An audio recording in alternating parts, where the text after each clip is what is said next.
Hi everyone, my name is Christopher Rodriguez, and I am going to be doing the video on shortcomings and wishlist for Virtual Advanced Academy. One of the first shortcomings is probably pretty easy to show. So I am going to log in with my username that I created on the live account, and I'm going to put in a very safe password. And you're going to notice it's taking a slight bit longer than you're typically used to for logging to a web page. Part of that ends up being that Heroku actually has this sort of wind down time for applications that are not constantly in use. And it's a behavior for the free tier of applications that Heroku provides. And then a sort of added layer to that is that we're using MongoDB Atlas, which is MongoDB's cloud platform, and it's also on a free tier in which it does something similar, as well as running instances on sort of free, also free tiers of other cloud solutions. Like I think the one that we're on is using Google App Engine, or Google Cloud Platform for hosting that database. So there's kind of like an added layer of latency for that. It seems to be after that fact, most of those requests ends up being pretty quick, especially with something like this page. So if I refresh it, you'll notice it actually responded pretty quickly, and these cards don't actually load until they receive the completion data, as you can see on that card. So like 70%, 40%, so on and so forth. Another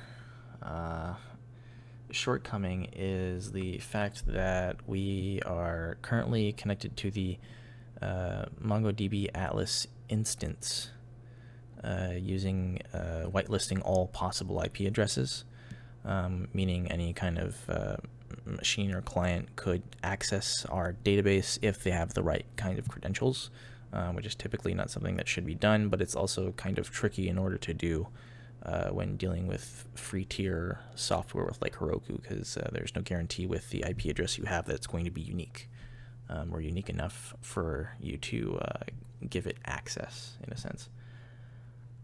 And after that, the modules themselves, as you can see with the resume building, we have all this content, all the structured rich text content is actually part of the component itself, and I can show you that right here. As you can see, it resides under module content, and then each specific page has its own component, such as behavioral questions. As you can see, I believe that is not the one we were on, resume building. So resume building has all that content here.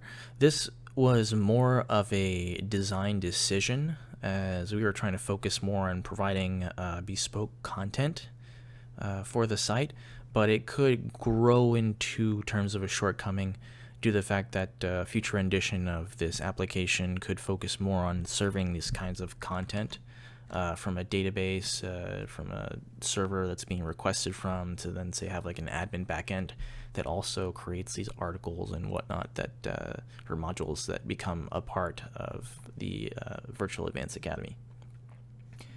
And that's it for all the shortcomings. So in terms of a wish list, things that we kind of had as grandiose goals, but couldn't meet within the timeline that we had to build this as a version 1.0 project with all the scaffolding required. One of the first ones is, you'll notice that it says CR here. That's actually my initials in place of a profile picture.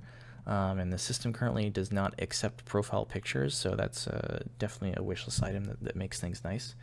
And while we're on this page, we have usernames for users, but currently they're not being used for anything, so to speak, other than login and authentication.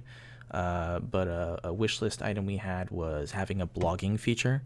And part of that blogging feature would be having profiles and whatnot that would show you can access through the username, or the username could be listed as part of the blog post and whatnot. Being able to actually modify the data on this page is another wish list item. At the very least, we wanted to get something up that would show information. Aside from that, if we go back to the modules themselves, you'll notice that we have, I believe, what is it? 1, 2, 3, 4, 5, 10, 11 modules. And some of these modules actually have no content. And because of the time constraints, we wanted to focus on the 5 most critical pieces of content here, which I believe are resume building, pitching yourself, networking, not the application process, behavioral questions. I don't think it was what's where, no. And I believe technical questions. So it was these key 5, 1, 2, 3, 1, 2, 3, 4, 5. And the idea is as a wish list item to finish the rest of the modules. Another part is also the idea of tying the completion numbers that we have here. So we have 40% for the first module, 70% for what to wear, behavioral questions considered complete. And these percentages were created as part of the survey we had. So in order to better tie the idea of completing a module, ideally these modules should have some form of quiz or knowledge validation process at the end of it. Let's see. Also, an interesting feature we also thought up, but was a bit out of our grasp, was also involving a thing like having a resume review system, either being critiqued by a person or software or something of the like. The idea is to have more engagement for the resume building, as resumes are an important part of getting your foot into the door in terms of a job.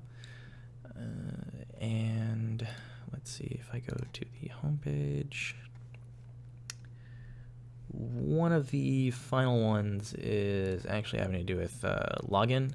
Login right now, anyone can kind of access the API, or bots can kind of like make accounts, because we have no mechanism of reCAPTCHA or a cross-site request forgery token, which is typically designed to make sure that if I'm sending some kind of request, it's being sent from this page and not some other page on some other website, or I think some other page as well that can be hijacked within the same site.